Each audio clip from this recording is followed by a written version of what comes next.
Alright, so I had this machine running while I was going through and offloading that skid steer in the video I just threw up there, which may be a fun job, we'll see. Thing doesn't run well at all, sounds like garbage, missing hydraulic oil. Anyway, that may be up, that may not be up, we'll see. Anyway, this machine started faulting out while I was doing that. Notice we have our source address 1 came back, as well as coolant temperature, engine speed, and engine hour meter data all missing off of the CAN network to our ICC. This is our ICC here.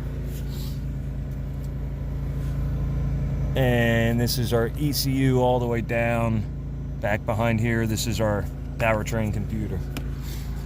So, and then we also had ECU not responding. So we're gonna have to tap directly into the CAN lines between those two controllers to really see what's going on there. And then these two SPNs actually have to do with the DOC DPF. Both of those, same thing. They have thermocouples that communicate on a LIN bus, if I remember correctly on this one. But we still have to get access to the ECU pins to really see what's going on. Now this one, as I was thinking about it last night, we have 3 controllers on this machine. We have our ECU, our ICC, and our PTH.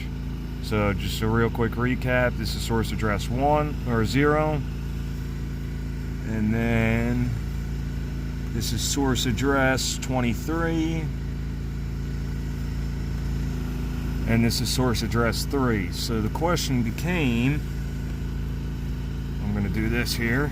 The question became, what is our source address 1? And then I remembered, CAN controlled EGR valve. So this is a linear actuator with a CAN transceiver chip inside of it. So it's got CAN high, CAN low, power, ground going into it. And then it's got basically a little computer in here that, based off of the CAN messages, actuates this linear actuator wherever the computer needs it to be. So on a CAN network, any transceiver has to have a network address. That's how it knows where the information's coming from, where it's going, and message priority on the CAN system.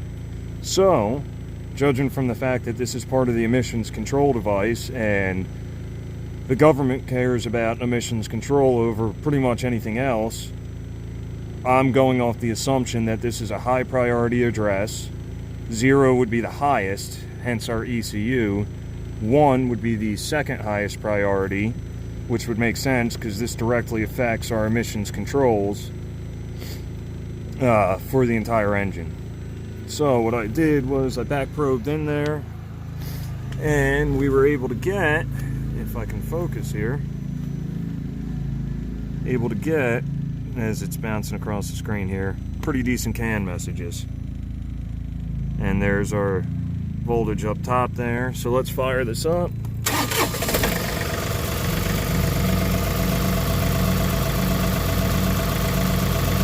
And we're going to set a trigger here just so you guys can see.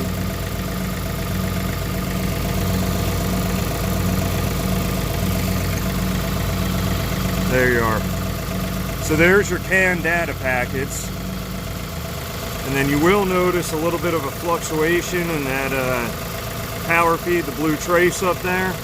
So let's do 1 volt, and then we're gonna AC couple that.